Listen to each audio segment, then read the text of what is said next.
Okay. મારું નામ જ્યોતિબેનજી જોશી, સામાજિક કાર્યકર.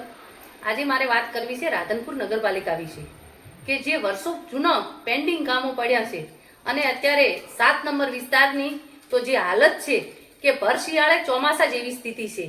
તો નગરપાલિકા પ્રમુખ ઘોર નિંદ્રામાં મને લાગે છે. 7 નંબરના કોઈ કામો થતા નથી અને કોઈની રજૂઆતો સાંભળતા નથી. આજે સામાન્ય સભા હતી, સામાન્ય સભામાં એવું કહેવામાં આવ્યું કે દરેક કામો લેવાઈ ગયા છે એટલે કાગળ ઉપર લેવડાણા છે કે એમના પોતાના કમિશન લેવા માટે આ કામો છે. કામો થતા નથી. લોકોની જે છે તે પરિસ્થિતિ છે અને 7 નંબર વિસ્તારની તો એટલી દયનીય હાલત છે કે જોવા જેવી સ્થિતિ છે. જો એમને અહીંથી પ્રમુખ બનાવીને મૂક્યા હોય અને એ વિસ્તારની મુલાકાત પણ ના લઈ શકતા હોય, અત્યારે તમે આવો રસ્તામાં એટલા પાણી ભરાયેલો છે, એટલી માંદગી ફેલાયેલી છે, નથી રસ્તાના ઠેકાણા, નથી ગટરના ઠેકાણા, તો આટલા ઘોર નિંદ્રામાં એ લોકો છે કેમ એ પૂછવા માંગુ છું. અને જો આમનું તત્કાલ ધોરણે નિરાકરણ નહીં આવે તો અમે ઉગ્ર આંદોલન કરશું.